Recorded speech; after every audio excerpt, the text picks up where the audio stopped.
Jesus amado, é isso aí. Aos Efésios capítulo 6, verso 13, diz assim o texto: Portanto, tomai toda a armadura de Deus, para que possais resistir no dia mau. E depois de terdes vencido tudo, permanecer inabaláveis. Estai, pois, firmes, cingindo-vos com a verdade, vestindo-vos da couraça da justiça, calçai aos pés com a preparação do evangelho da paz, embraçando sempre o escudo da fé, com o qual podeis apagar todos os dardos inflamados do maligno. Tomai também o capacete da salvação e a espada do Espírito, que é a palavra de Deus, com toda oração e súplica, orando em todo o tempo no Espírito, e para isso vigiando com toda perseverança e súplica por todos os santos, e também por mim, para que me seja dada no abrir da minha boca a palavra com intrepidez, e fazer conhecido o mistério do Evangelho, pelo qual sou embaixador em cadeias, para que em Cristo eu seja ousado para falar, assim como me cumpre fazê-lo. Amém. O texto que nós lemos termina, ele começa de uma forma muito interessante e termina revelando um problema. Ele começa de uma forma interessante, porque ele começa dizendo assim: você tem que se revestir, né, da couraça, da justiça e tal. E eu me lembro que uma quinta-feira eu já falei bastante sobre esse assunto, então não quero repetir aqui. Mas ele, no fim desse texto, ele revela uma situação. A situação que o homem que está encorajando as pessoas a serem resistentes, né? O homem que está encorajando as pessoas a usar a couraça da justiça, porque antes da pessoa vestir a armadura, ela enrolava uma couraça, um couro de um animal, como o do boi, que é mais duro, mais denso, que a flecha não entra, te machuca, você fica com hematoma, tudo, mas não... e aí ele fala que espiritualmente a vida também é assim, você tem que ter a armadura de Deus, mas também tem que ter a couraça da justiça, algo que quando vem a seta do inimigo, couraça da justiça, então você está justificado em Cristo, e significa que as acusações do maligno, elas chegam até você, pode passar na armadura, mas não ultrapassa essa couraça é intransponível. Então, Jesus justificou você no seu sangue, e essa é a couraça que segura qualquer dardo inflamado do maligno. E aí, ele fala da espada do Espírito, do escudo, do capacete, não sei o quê. E aí, o fim desse texto revela um problema grave. Que esse mesmo homem que está ensinando a gente sobre tudo isso, adestrando a igreja sobre isso, ele está preso, ele está na cadeia, ele está preso. E aí ele fala assim: orem por todo o tempo. Eu acho que é o versículo, eu estou sem o versículo aqui aberto, mas ele fala: orando todo o tempo, perseverando em súplicas por todos os santos, e também por mim. Orem por mim. Ele estava preso, para que me seja dada no abrir da minha boca a palavra com intrepidez, para fazer conhecido o mistério do Evangelho, do qual sou embaixador aqui na cadeia. Então, a realidade dele era uma realidade difícil, ele estava preso. E ele pede oração, não para mudar a sua situação. Ele não pede oração dizendo: orem por mim, porque os advogados vão entrar com um pedido, né, de relaxamento da pena, de substituição ou coisa parecida. Orem aí, porque o juiz... Não, ele diz assim, orem por mim, eu estou preso. Mas o meu pedido de oração é que quando eu abrir a minha boca aqui dentro, seja conhecida a palavra de Deus e o mistério do Evangelho, pelo qual eu sou embaixador em cadeias. Embaixador em cadeias. Ou seja, a minha situação não interfere na minha identidade. Para eles, eu sou um presidiário, mas para mim, eu sou um embaixador. O que eles dizem é uma coisa, e quem eu sou é outra coisa, e o que eles dizem não afeta quem eu sou. Para eles, a minha ficha é suja, porque o apóstolo Paulo foi preso outras vezes, a ficha dele não era fácil. Sabe quando vai tirar, você vai ter serviço que pede antecedentes criminais? Ele não passa. Ele não passa.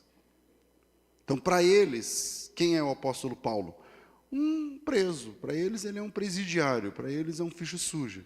E para ele mesmo? Não, eu sou embaixador. E o que é um embaixador? Embaixador é alguém que representa um reino dentro de outro reino.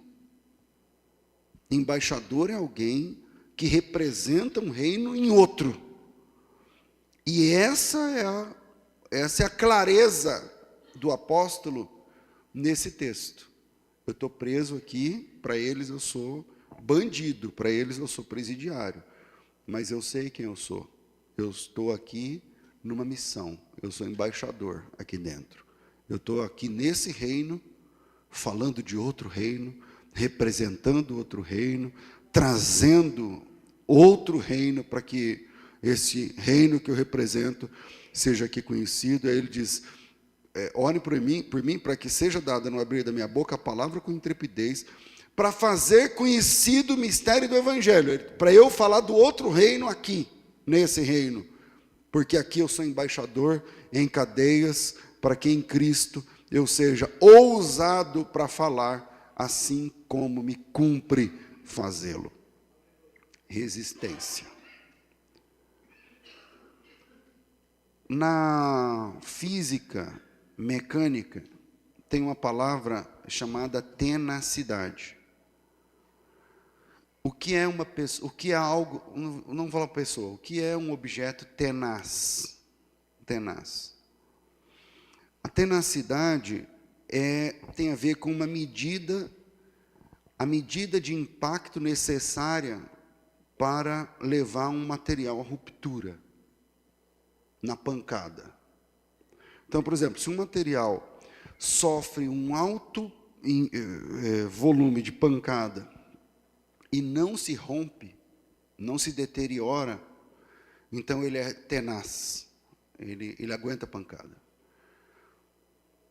Em outras palavras, a tenacidade é uma medida na física sobre a quantidade de energia que um material pode absorver sem fraturar, sem desintegrar, sem comprometer. Um material tenaz é um material resistente a impactos. O cristal, por exemplo, ele não é resistente, então o cristal não tem tenacidade. Dependendo do tom, se você grita do lado do cristal, compromete. Compromete. Então o cristal não é um material tenaz, por exemplo. Mas o diamante, e ambos têm o mesmo princípio, mas o diamante, ele resiste à pancada. O diamante, ele tem tenacidade. Ele aguenta altos impactos.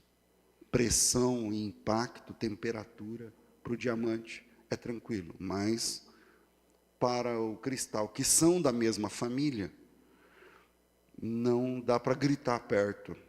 Porque se você gritar, dependendo do tom, o volume, ou a onda, eu não sei explicar, compromete o cristal.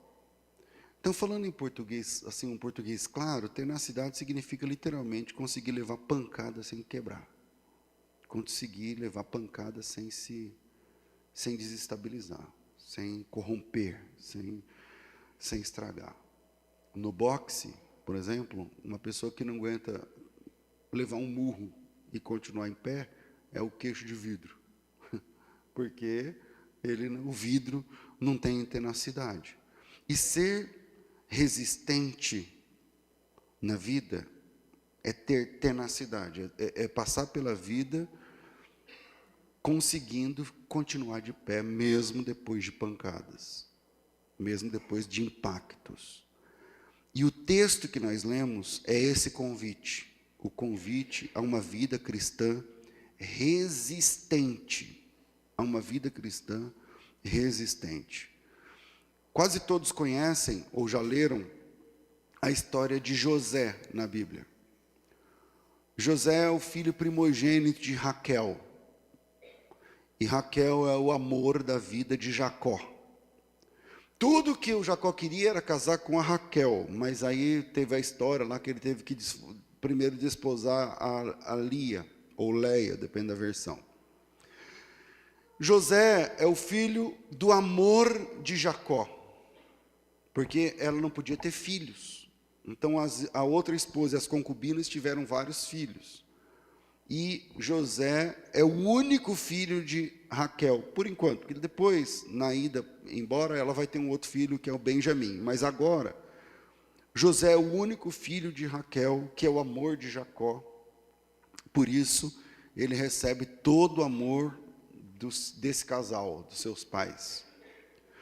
José tinha sonhos, e vocês sabem a história de José, e ao compartilhar o sonho com seus irmãos, ele teve de lidar com a inveja.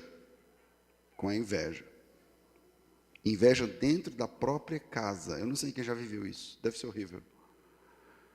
Você ter pessoas que sentam na mesma mesa que você, mas têm inveja de você. Eu não consigo pensar nisso. Eu, graças a Deus, na minha família, tanto na minha família primária, quanto na minha família agora, eu não tenho... Quando eu falo família primária, eu só sou casado uma vez hoje. A família primária que eu falo é minha mãe, meus irmãos, e agora é minha própria família, meu sobrenome. Mas eu não tive isso nas duas experiências familiares que eu trago. E tem pessoas que não precisam ter uma família grande, pode ser ele mais um irmão, ele mais dois, e tem inveja. Um tem inveja do outro. Então, inveja dentro da própria casa. Talvez eu esteja falando para alguém que sabe melhor do que eu o que é isso. Ter pessoas próximas que não aceitam seus sonhos. Ter pessoas próximas que não aceitam seus dons. Ter pessoas do seu lado que não aceitam seus talentos. Que não aceitam seus projetos. Não aceita que você empreenda e eles não. Não aceite que você vai melhor em alguma coisa e eles não. Deve ser horrível. E José lidou com isso. José ganhou uma capa diferente, toda colorida, e a Bíblia diz em Gênesis 37 que o grande lance daquela capa é o versículo 3 de Gênesis 37. Porque lá nesse texto, nesse endereço que eu estou falando, diz que quem fez a capa foi o próprio Jacó. Então não é sobre a capa, mas é sobre a representatividade da capa. A representatividade da capa. É aí que mora a questão. Você está entendendo? O meu avô tinha um garfo, que ficou para o meu pai, que ficou para mim. É o garfo que eu como em casa. Ele é velho, mas lá em casa já tem uma certa disputa entre a Camila e o Júnior. Mas não é o garfo. É o que representa. José ganhou uma capa que foi feita pelo seu pai. Olha, eu realmente não sei se a capa era inclusive bonita, porque é um cara fazendo tricô, crochê, não sei se é exatamente uma capa que a pessoa, se for colocar numa venda, com outras capas feitas por pessoas profissionais, eu acho que não ia ser bom. Então eu não sei se a capa era bonita, mas só porque foi o pai que fez e deu, o pai deu. Porque o pai deu, Isso gera inveja nos próprios irmãos. E eu quero falar também espiritualmente, coisas que o Pai deu. O Pai deu, você não pediu. O Pai te deu. E aí as pessoas ficam olhando para você, mas por que ela é assim? O Pai quis te dar. E aí as pessoas olham e falam assim, não, por que os irmãos dele não são assim, mas ele, quando ele vai, ele é assim. São coisas que o Pai deu, que o Pai dá. Que do nada o Pai deu. O José pediu? Não, mas o Pai deu. Eu não sei se você já sofreu com isso. Você já sofreu com isso? Irmãos que cobiçam aquilo que o Pai quis dar a você. E às vezes dentro da casa. Por causa dos seus sonhos, os irmãos de José arrancaram-lhe a capa. O venderam. E o próximo take, ele se transforma num escravo.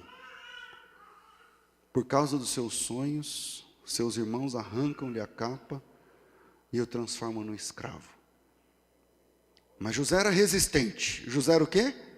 Resistente. E com muito trabalho, com muita dedicação, trabalhando como escravo, ele mesmo, com o seu próprio dinheiro, do suor do seu trabalho, ele comprou outra capa. E ele se vestiu dessa capa, fruto do seu suor, fruto da dignidade do seu trabalho na casa de um homem chamado Potifar. Mas por cobiça mundana, a mulher do seu patrão arrancou-lhe essa outra capa e o transformou num prisioneiro. Vocês conhecem a história.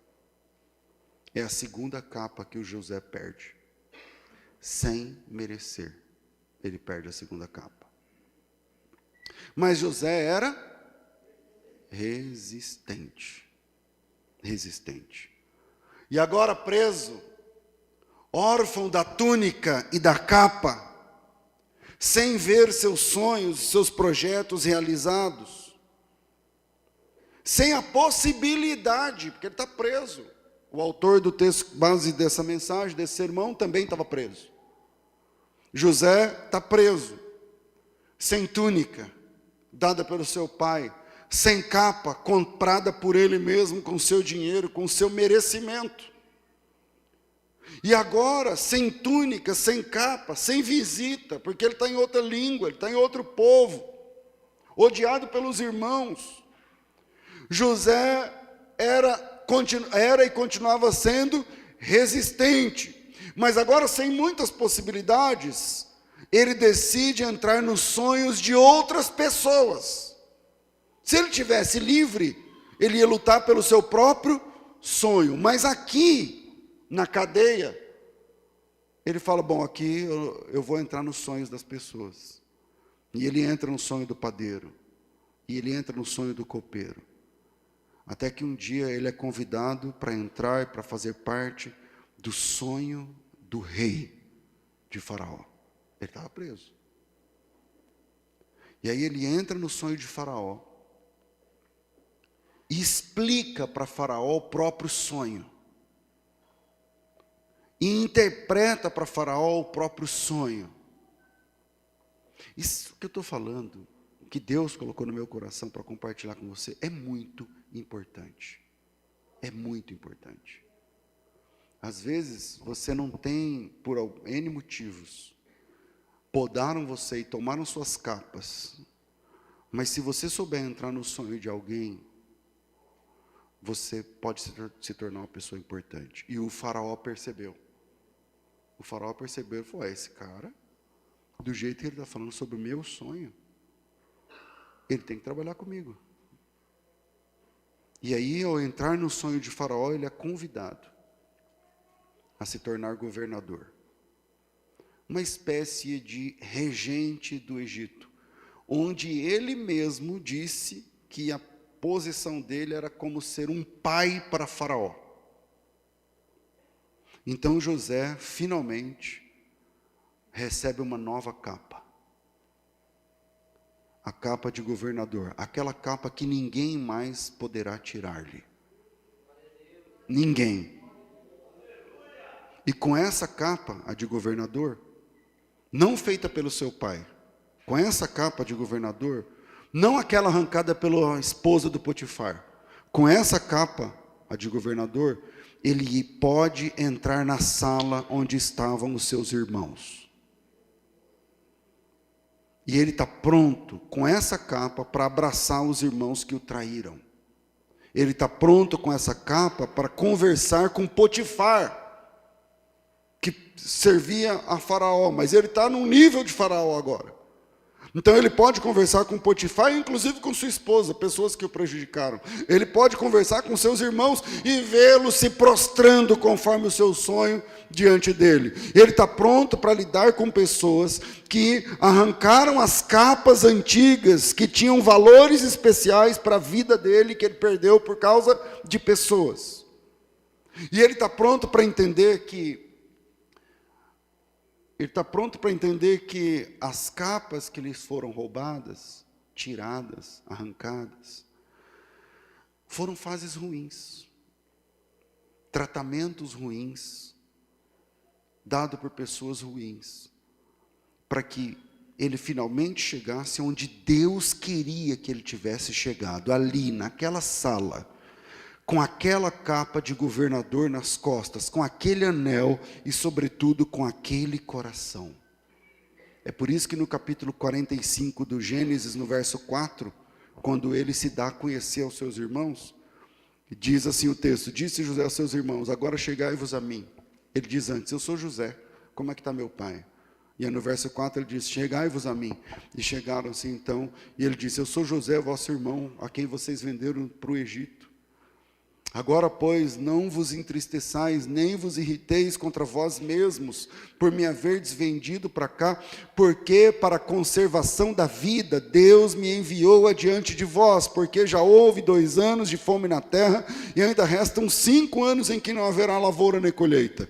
E Deus me enviou adiante de vós para conservar a vossa sucessão na terra, e para vos preservar a vida por um grande livramento. Assim, não fostes vós que me enviastes para cá, e sim Deus, que me pôs por pai de Faraó e senhor de toda a sua casa e como governador em toda a terra do Egito.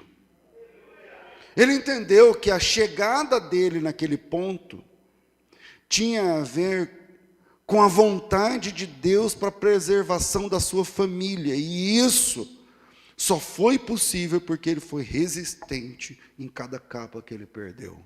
Ele foi resistente em cada perda que lhe acometeu.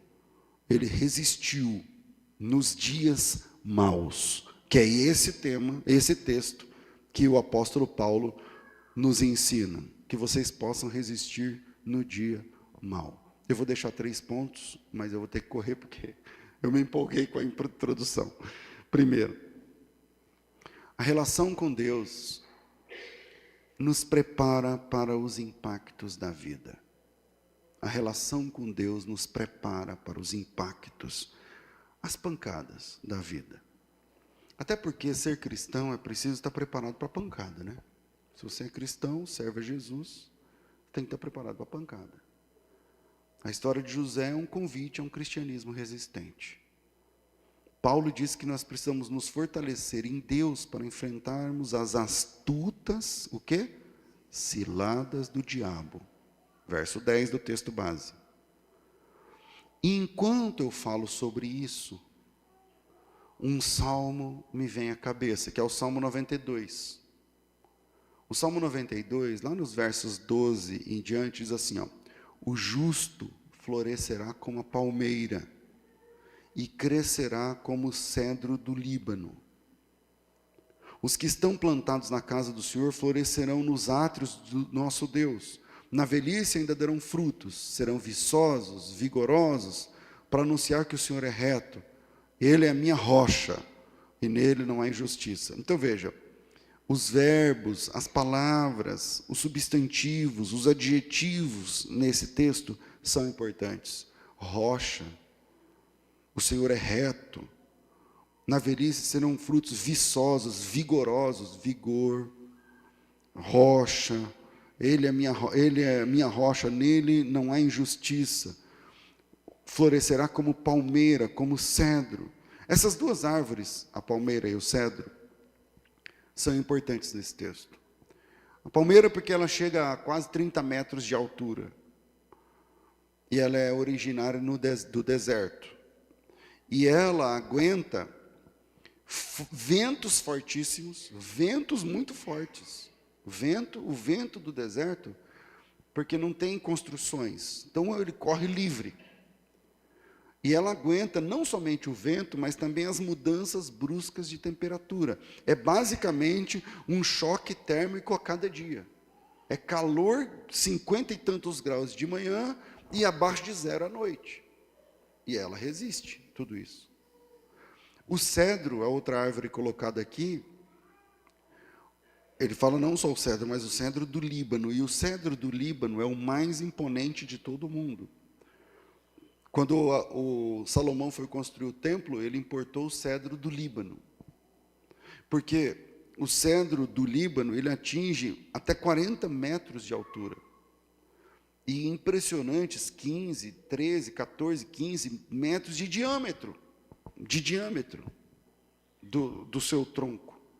E uma coisa interessante é que quando você planta o cedro, demora 4 anos para o cedro aparecer na terra. Você planta o cedro, está lá. Você vai aguando, eu não sei exatamente como é que funciona a irrigação do cedro, mas está lá. E aí, plantou agora. Em 2024, nada. Em 2025, nada. Em 2026, nada. E 2027, então lá depois do meio do ano de 2027, aparece o broto. Você está entendendo? Agora eles têm aqui um casal que manja desses assuntos, que é o pastor Renato e a Célia, porque ele planta banana. Muita banana, toneladas de banana. Quanto tempo demora para plantar a banana e ela aparecer? 2 meses. E no verão? 20 dias. E o cedro? 4 anos. 4 anos. E aí, essa árvore, ela é símbolo de força e resistência. Por quê? Porque nesses 4 anos que ela não aparece, as raízes, são 4 anos de raízes. Primeiro cresce a raiz embaixo da terra, ninguém está vendo, mas está se estruturando. E depois aparece o broto, e aí vai crescendo. Tem pesquisa sobre isso.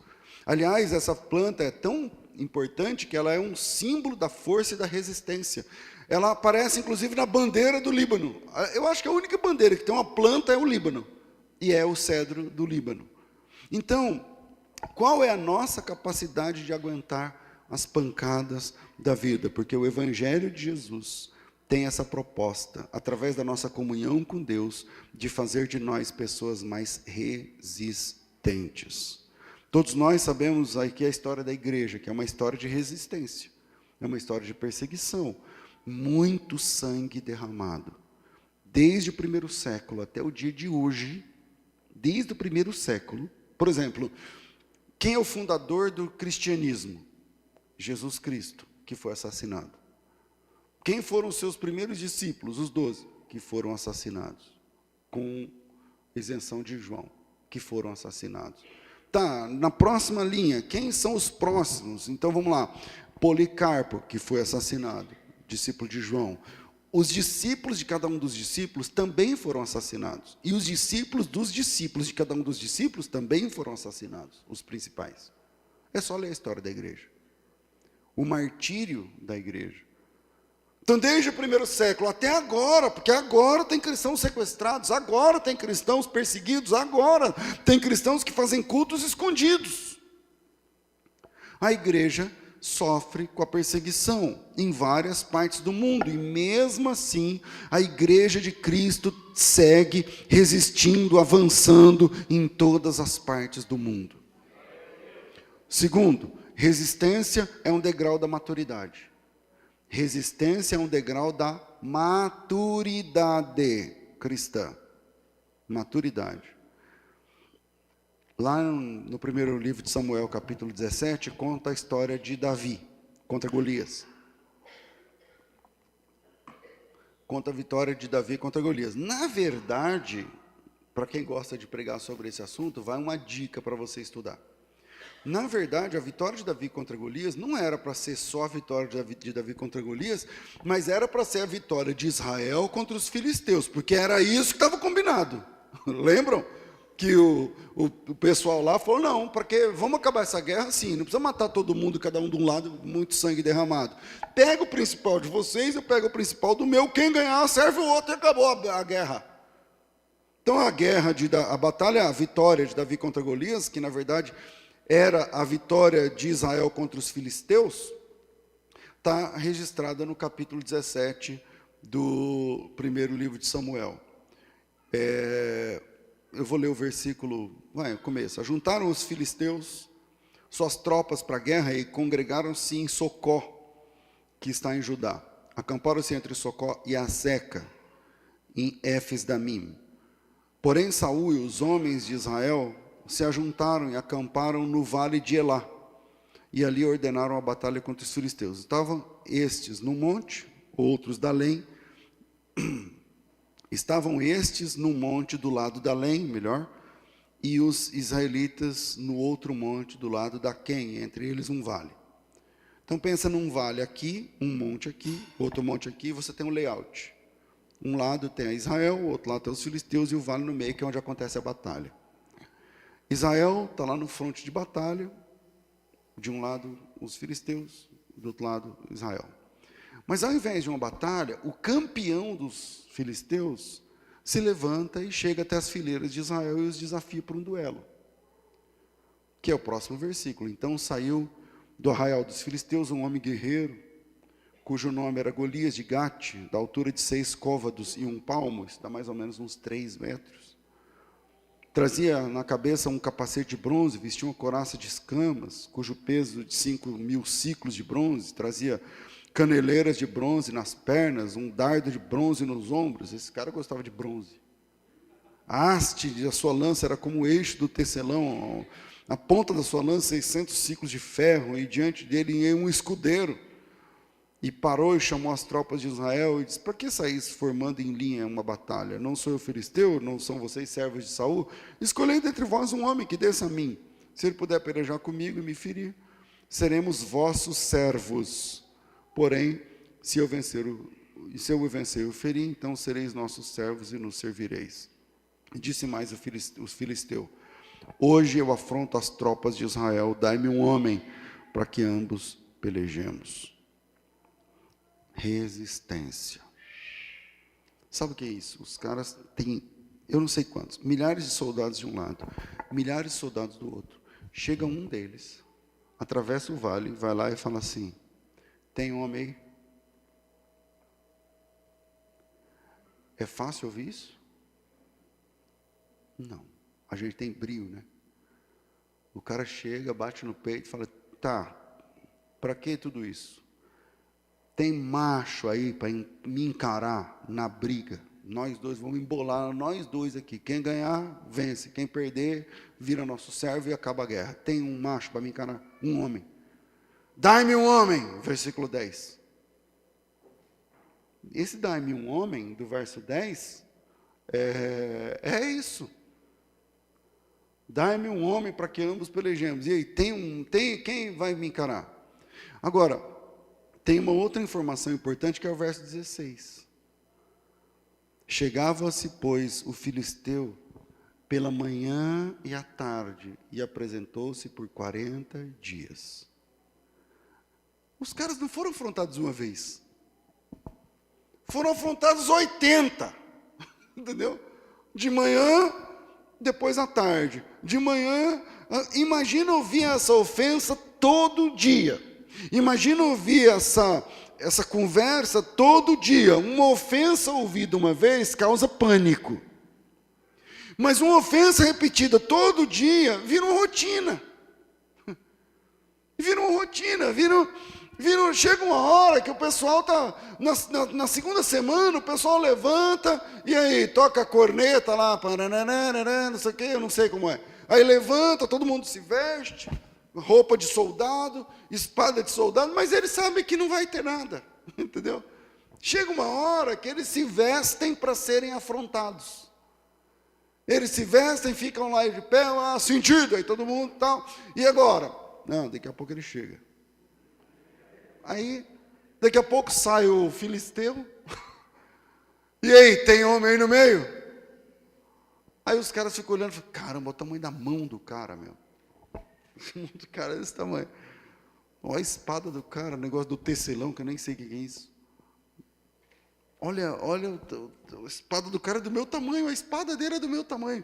E aí eles ficam, e ele lá, xingando, brigando, eu quero saber se tem macho. Aí vocês vão. Aí ele vai embora, isso é de manhã. E aí o que eles vão fazer agora, o Israel? Vamos treinar a espada, e treina, e toca corneta, e põe em revista, e treina as estratégias, não sei o que lá. Beleza, aí quando chegam às 4h30, bora, que o homem está vindo aí. Bora que o homem está vindo aí. E aí, eu cara, e aí, decidiram? Vocês não são homem, não? Não tem homem aí no meio, não? Só que só tem homem. Só tem homem. E ele fala, não, mas tem macho para me encarar? E aí os caras, o tamanho da mão do cara, se ele der um tapa, arranca a minha cabeça fora. E fica nisso, cara. E fica nisso. Então, primeiro ponto, a resistência é um degrau da maturidade. Imagina ouvir essa ofensa todo santo dia. Uma vez falando sobre isso, eu não lembro agora se eu vou achar, não sei se eu vou achar esse detalhe, mas na minha cabeça está lá no versículo 20 e poucos. Olha que interessante, isso que eu vou mostrar para você nesse texto. Versículo... Não está dando certo porque eu estou em Reis, né? É em Samuel. Em Reis, eu estou vendo aqui o Elias no meio do assunto. Eu falei, Elias, o que você está fazendo aqui? 1 Samuel 17, versículo de número 23. Enquanto Davi falava com eles, vinha subindo o exército dos filisteus, do exército dos filisteus, o guerreiro, cujo nome era Golias. Coloca a sua atenção só no gerúndio do verbo subir. Vinha subindo.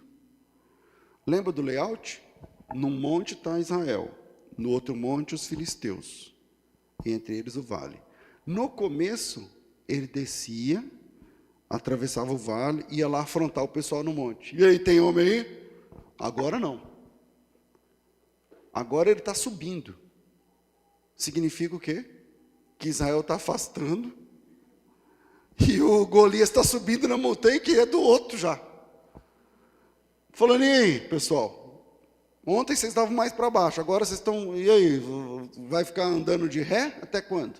Vão ficar afastando? Até quando? Agora veja, uma ofensa uma vez pode te desestabilizar, você fica nervoso, meu Deus. Só que é todo dia. Chega uma hora que acostuma. Muitos homens xingam porque nunca foram confrontados. Muitas pessoas são os nervosinhos da empresa, da família, do trabalho, do futebol, porque nunca foram confrontados. Muitas mães gritam com os filhos e acham que porque gritam tem autoridade. Tem família que é cristã, mas é um lar de gritarias. E acha que volume, tom de voz é autoridade. E é interessante porque as crianças que são mais inteligentes que os nossos cachorros, elas param e falam assim, bom, enquanto minha mãe está falando desse tom, não tem perigo nenhum. E a mãe está lá, eu já cansei de falar nessa casa, não sei o que lá. E a pessoa está olhando para você, é tipo Israel ouvindo Golias. Não dá nada, amanhã ele vem de novo. Mais tarde vem de novo. Eu não vou fazer porque mais tarde vem de novo. Então não é o tom da voz que resolve. Mas voltando aqui no Golias, o gigante gritou 40 dias. provocou Israel 40 dias e gerou em Israel um certo, é um contrassenso isso que eu vou falar, mas vira um comodismo. Porque acho que chega uma hora que o pessoal nem levava espada para ficar lá. Fala, lá vamos lá, eu vi o cara, daqui a pouco ele chega. Aí chega lá, e aí, tem macho aí, tem homem? Tá, eu já sei o que você vai falar. E tal. Tudo bem? Aí o Golias vai embora, tá, vamos embora, vamos relevar nossa vida de novo. E amanhã a gente vai de novo ser confrontado, vai lá, ouve de novo o cara falando um monte, descascando abacaxi e tal, mas não vai virar nada, ele só vai ficar falando. Ele só vai ficar falando. E aí gera um comodismo. E chega uma hora que o medo dos soldados, tinha do Golias, vira um medo institucional, entende? Não é que eles estão mais preocupados, porque o Golias, já sei, esse cara ele fica falando aí, todo dia, de manhã ele vem, à tarde ele também vem. Então, e é essa a diferença que deu quando chegou o Davi, porque o Davi não estava lá, o Davi não fazia parte do exército. Lá no fundo, os soldados sabiam que aquilo não ia dar nada. Então é melhor a gente fazer o seguinte, a gente vem aqui, o cara grita aí e tal, e demora meia hora, e depois a gente vai embora e é a vida que segue. Tá, mas e à tarde? Não, à tarde ele vem de novo. E o que ele faz? Não, ele grita de novo. E o que ele faz com você? Não, ele xinga nós. Também xinga você, xinga, mas não dá nada, ele só xinga, ele fica falando, não dá moral não, tal. Eles sabiam que aquilo ia durar uma parte do dia, mas que depois tudo volta ao normal. E quando você internaliza isso, você deixa de ser uma pessoa resistente para ser uma pessoa acomodada. Você se acomoda com aquilo que você acha que você não pode mudar, que é grande demais para você resolver, que é forte demais para você lutar. Tipo o que acontece com a igreja hoje e as ameaças contra a liberdade que nós temos. A gente acha que não é nada. Estão falando agora a moda é falar do menino lá da Lagoinha, o André Valadão. E o que a gente faz? Nada. Porque vai vir, vai falar, tal, e amanhã, vida que segue. Ele levanta cedo, vai trabalhar e tal. É assim.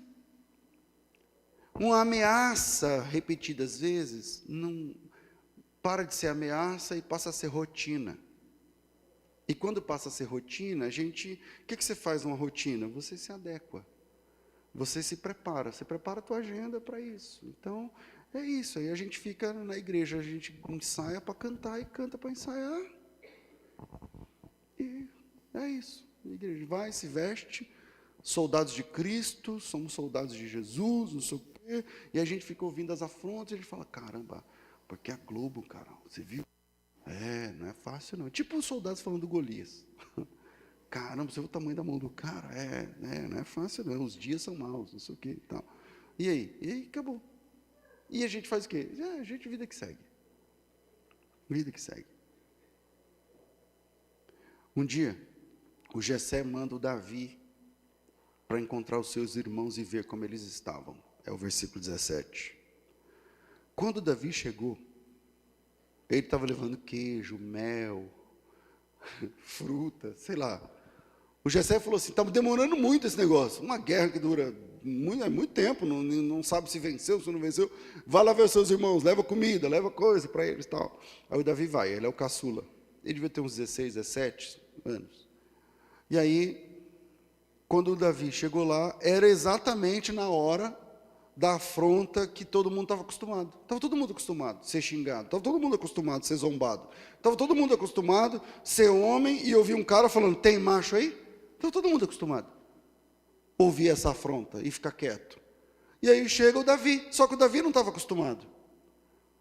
Só que o Davi ele não estava adestrado como os outros, entende? Que a coisa vai, sabe, eu não sei se vocês já leram sobre essa experiência, você pegar um sapo e colocar numa água e vai esquentar a água, ele morre cozido, ele não pula, ele não sai fora, porque a água vai esquentando, tá gostoso, tá legal, aí ele vai ficando até morrer. E aí é o povo de Israel sendo afrontado. E o azar do Golias é o versículo 23. Porque no capítulo 17, verso 23, diz que o Golias saiu novamente, igual ele estava acostumado a fazer nos últimos 40 dias, e aí ele falou lá, negócio, tem homem aqui, tem macho, não sei o quê, lá. Só que a Bíblia diz que Davi ouviu. E esse é o problema. Davi tinha ido falar com eles, que tinha subido, eis que vinha subindo do exército dos filisteus, aí de novo subindo, o duelista, cujo nome era Golias, o filisteu de Gate, e falou as mesmas coisas que antes falara, e Davi ouviu. O problema dele foi esse, final, Davi ouviu. Porque todo mundo ouviu, milhares de pessoas ouvindo, estava tudo bem. Só que um cara inconformado ouviu. Então, quando ouviu, Davi falou assim, o que esse cara falou? Aí todo mundo que estava acostumado falou assim para o Davi, próximo versículo aí. O Davi falou, todos os israelitas vendo, fugiam diante dele, segue. Temeu grandemente, diziam uns aos outros, viste aquele que subiu, não sei o que e tal, que é o versículo que nós lemos agora há pouco, vai para frente. Então Davi falou aos homens, mas o que vai fazer com um homem que vencer esse cara? O que faz?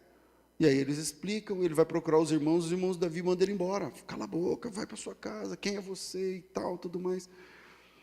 Irmãos, a resistência não tem a ver apenas com aguentar o que se deve, mas também tem a ver com resistir ao que não se deve. Tem coisa que você não pode aguentar no seu casamento. Tem coisa que você não pode suportar, não pode permitir no seu trabalho. Tem coisa que você não pode permitir no seu relacionamento. Porque se você permitir agora, daqui 10 anos, você vai se estragar emocionalmente, espiritualmente, socialmente, financeiramente, todos os mentes que você puder pensar. Uma irmã sofria de abuso no seu casamento. Como é que foi sua história? Não, na primeira semana de namoro, ele me deu um chute. Aonde? No meu rosto. Machucou, quebrou o nariz. Tá, mas e depois? Aí você foi na polícia, o que a polícia falou? Não fui. Aí ele pediu perdão, ele falou que eu deixei ele nervoso, eu deixava ele assim. Então, peraí, você não pode assumir esse B.O. Ele não vale nada. O cara que faz isso, uma mulher, não vale nada. Então, o problema não é você.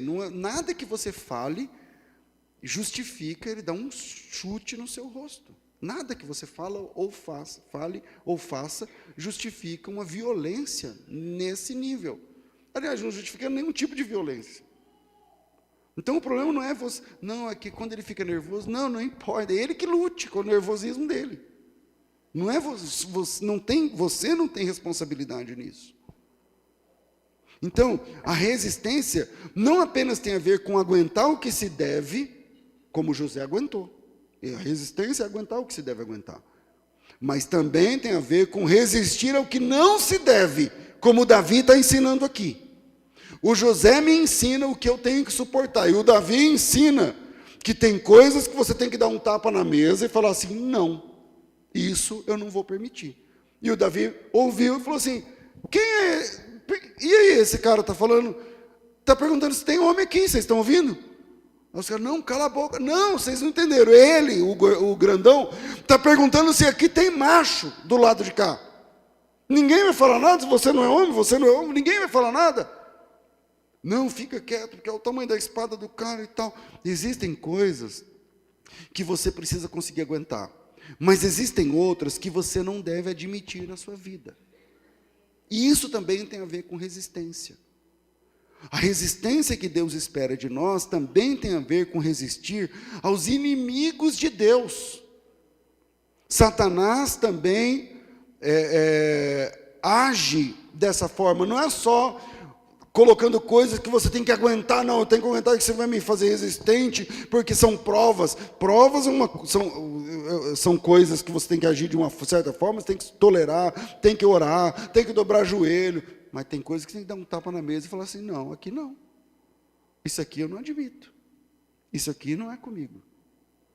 E viver uma vida cristã com tenacidade tem a ver com dar tapa na mesa, onde Deus está sendo zombado, e Davi fez isso. Falei, não, vocês não entenderam, que é o versículo 26. Então Davi falou aos homens que estavam: que fará um homem que ferir esse filisteu e tirar a afronta de sobre Israel?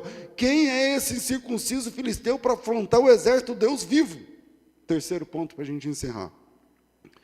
A comunhão com Deus nos deixa realmente mais resistentes. Pensa em Davi de pé diante do Golias. Ele era pequeno, ruivo, devia ter cheio de sarda. E o gigante, grandão, o cara bate aqui. Ele ouviu as afrontas sem ser desestabilizado. E isso é uma lição de vida. Ouvir as afrontas sem ser desestabilizado. Quem passa por essa experiência, voltando lá na introdução, tem tenacidade. Aguenta a pancada. Ele é pequeno. Ele é frágil. Ele não tem experiência de guerra, mas ele é resistente. Porque o Golias, a um palmo do rosto de Davi, babando, xingando, falou um monte para o Davi: as feras do campo vão comer sua carne hoje. Já pensou se eu ouvir isso de um gigante que vai entrar num ringue com você? Hoje as suas carnes serão comidas pelas feras, as bestas, o urubu, sei lá. O Davi, você imagina ouvir isso? O Davi ouviu as afrontas do cara sem se desestabilizar, sem mexer um músculo do rosto. Quem passa por uma experiência assim, tem tenacidade. Aí foram avisar o Saul, verso 33. Falou: tem um menino, ele aceita o duelo. O cara foi 40 dias, 80 vezes o Golias foi lá e já estava subindo, vocês perceberam? Falou: quem é esse menino? Aí o Saul não acreditou. Verso 33, o Saul não acreditou. Verso 28, os irmãos de Davi não acreditaram. Verso 42 e 44, na hora da batalha, o Golias humilhou o Davi.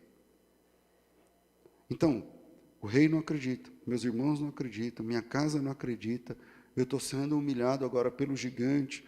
Palavras como daquele gigante, o gigante falou, né? Esse negócio de comer as suas carnes, não sei o que lá. Essas palavras vindas de um homem armado, com 3 metros de altura, desestabiliza a maioria de nós. Mas Davi não se intimidou, que é o verso 45 até o verso 47. E essa resistência, a resistência que suporta as afrontas, é a resistência que eu e você precisamos ter na vida, irmãos. Precisamos ter essa resistência na vida. Falamos sobre a família de José e as situações de José na sua família. Sofrer oposições e como lidar com isso. Falamos sobre Davi. E ser um crente resistente significa ser alguém que não desiste na primeira luta, que não perde a fé na primeira afronta. Quando Jesus ensinou a parábola do semeador, as sementes que caem entre as pedras e secam no primeiro raio de sol, são aquelas que não têm raiz. De quando Jesus explica, ele falou, não tinha raiz. Quando eu falei do cedro, eu falei, demora 4 anos para brotar, mas não é que ela não está, não é que a semente está parada, ela está crescendo em raiz, é que a gente não vê. O problema não é o sol que secou aquela plantinha, mas foi a falta de raiz. Quando você tem raiz, o sol te ajuda. Mas quando você não tem raiz, qualquer coisa te resseca. A falta de raiz é a falta de maturidade. Porque Davi tinha tanta coragem assim, sendo um menino pequeno, um garoto e tal, ainda pensando naquela encarada que o Golias deu. Como ele conseguiu passar uma humilhação daquela? É porque assim como José, Davi também teve de aguentar o desprezo na vida. Davi aguentava o tranco. Davi não tinha tamanho, mas ele tinha resistência. Ele enfrenta o desprezo dos irmãos. Ele olha aquele desprezo dos irmãos. Quem é você que deixou? Com quem que você deixou aquelas poucas ovelhas? Mas aquela não é a primeira vez que ele está sendo desprezado. Quando o Samuel foi na casa de Jessé para escolher um rei, ele também ficou por último. Então ele já estava acostumado com isso na vida. O desprezo pode acabar com você, ou pode transformar você num crente resistente. A escolha é sua. A escolha, como você lida com isso, é assim que você... A forma que você lida é que vai transformar você na pessoa que você precisa ser. Tem gente que se fecha, não tem amigos, não tem a rede social, se você olha, dá dó. Por quê? Porque não aguentou o desprezo, se transformou numa pessoa amarga. Aí ninguém presta, ninguém serve, por causa de um cunhado, por causa de um patrão, por causa de uma mãe, por causa de um padrasto, por causa de uma pessoa. Deturpou o jeito de ser gente dela para sempre. Então o desprezo pode acabar com você, mas também pode transformar você numa pessoa resistente. E o Davi fez a segunda opção, porque ele já tinha enfrentado feras na vida. O Davi já tinha matado leões, o Davi já tinha matado urso. O Davi já é o cara que já segurou um leão pela barba, olhando cara a cara com o leão, e conseguiu viver. Então, se você tem um histórico de embates, de lutas, você pode ser um crente resistente. Resistir no dia mau, conforme o texto base desse sermão, é mais fácil para quem já resistiu outras situações na vida. Deus abençoe vocês, em nome de Jesus. Amém.